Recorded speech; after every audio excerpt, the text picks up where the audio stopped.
Well, you may have heard or seen the bicycles with loud sirens in your neighbourhood. It is happening in Auckland, and young cyclists attach sirens to their bikes and battle each other to prove who's got the loudest sound. But as I found out, there is a public concern as these young cyclists go to great lengths to get the sirens.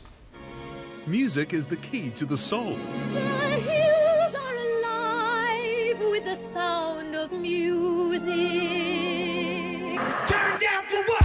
For these guys, the key is to be the loudest. It's just a battle between speakers, really. Yeah, that's how we fight. Tupoloto's part of the crew in Auckland's Glen Innes. He says they were inspired by the Sirens on Cars challenge. So the battles work as loudness, clearness and drownouts. While the youngsters might like it, not everyone digs the tunes. Firstly, they can be loud. So if your vehicle is excessively noisy, the police can fine you $50. But did you know the same fine could apply to bicycles with loudspeakers? Then there's the case of the missing sirens from nearby schools. Early November is when we first began getting these incidences happening in our school. On the other side of Auckland, Finlayson Park School in Manurewa have had 52 of their sirens stolen. There were many days when the school had no communication, no intercom systems, no bells and no fire alarms in the case of emergency. So that's been quite a health and safety risk for our children. The school has paid out more than $20,000 to replace the sirens, which cost around $300 each. We've put cages around the speakers and they have been cut off with bolt cutters. We've gone to higher density steel and still that hasn't worked.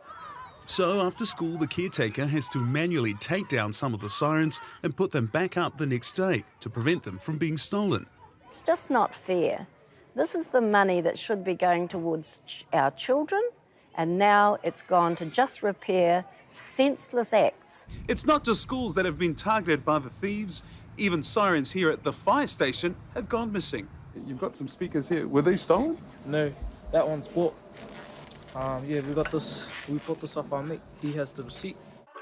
Local authorities suspect the battling bike riders are responsible for the missing sirens, but as yet can't find evidence. Talk to the local board, talk to the council, and just see what ways of at least facilitating anything that'll be beneficial to what they want to happen around it. I think our speakers wrong. I think our speakers wrong. Tupoloto says his crew are not responsible for the thefts, but admits he can't speak for other groups. To all the boys out there who's stealing sirens, I'd like to say stop. You know, stealing sirens is like stealing a life.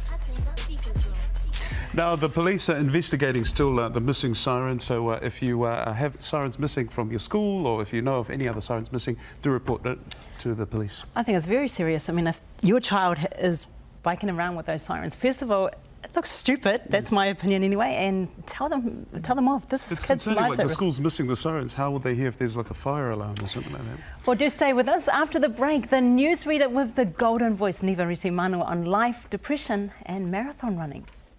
I was in a very dark place. I was overweight. I was smoking cigarettes, probably over a packet a day. All of a sudden, I hit rock bottom.